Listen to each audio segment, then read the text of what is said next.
Bonjour à tous, c'est Jayu, j'espère que vous allez bien. Avant de démarrer, je vous présente mes meilleurs vœux pour cette nouvelle année.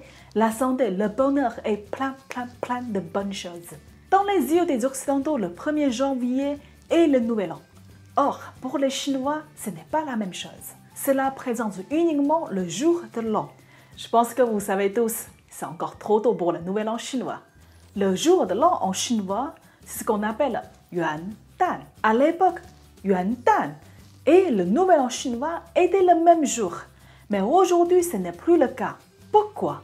Dans cette vidéo, on va retourner dans le passé pour voir l'origine de Yuan Dan. Et vous allez découvrir par vous-même pourquoi Yuan Dan et le nouvel an chinois sont des deux fêtes différentes. Ah oui, il y a une chose importante. Si vous n'avez pas encore vous abonner à ma chaîne et à ma page Facebook, c'est maintenant. Allez, j'arrête de blablabla, on y va. Dans la Chine ancienne, le pays était sous contrôle de Yao, un empereur excellent. À la fin de sa vie en tant qu'empereur, il choisit Shun, un homme issu du peuple, comme son successeur et pas son propre fils. Tout simplement parce que Yao pensait que Shun présentait beaucoup plus de qualités que son propre fils et il était persuadé que Shun était la seule personne qui pouvait apporter du bonheur à son peuple. Il n'avait pas tort. L'empereur Shun était très apprécié par le peuple. Après la mort de l'empereur Shun, le peuple décida de choisir le 1er janvier pour offrir au sacrifice à ces deux empereurs. C'est donc l'origine de Yuan Dan. Le mot Yuan Dan est un mot composé. Le caractère Yuan qui signifie l'aurore ou le début. Le caractère Dan est un idéogramme. Il compose en haut d'un caractère Ri qui veut dire le soleil, en bas un caractère I qui signifie l'horizon. En gros, ce caractère signifie l'aube, le moment où le soleil sort de l'horizon.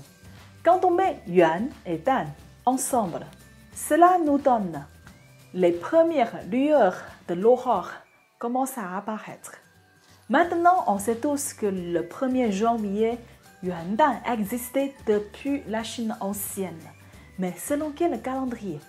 Mais bien sûr, sans aucune hésitation et aucune doute, c'est bien le calendrier lunaire. Ceci veut dire le jour de Yuan Dan était celui du Nouvel An chinois. Mais aujourd'hui, ils ne sont plus ensemble. Yuan Dan et Nouvel An chinois sont bien séparés. Vous allez forcément me demander pourquoi. Après la révolution chinoise en 1911, le gouvernement d'époque a décidé d'adopter le calendrier grégorien en Chine et a décidé également de fixer le 1er janvier comme le jour de Nouvel An. Sauf que cette décision n'a pas été acceptée par le peuple chinois. Les Chinois veulent bien suivre leur tradition et garder le calendrier lunaire. En 1949, après la fondation de la République populaire de Chine, le gouvernement chinois a décidé d'ajouter le 1er janvier du calendrier grégorien comme jour férié en Chine. Et on a gardé le même nom, Yuan Dan. Et en même temps, le 1er janvier du calendrier lunaire est donc le nouvel an chinois. C'est ce qu'on appelle aujourd'hui Xin Nian. Xin qui veut dire nouveau, Nian, ceci veut dire l'année. Désormais, Yuan Dan et Xin Nian ne partagent plus le même jour. Voilà, c'est déjà la fin de cette petite vidéo. J'espère que cela vous a plu. N'hésitez pas à m'écrire dans les commentaires ce que vous pensez de Yuan Dan et comment vous avez fêté cette fête. Je vous remercie d'être là jusqu'à la fin avec moi.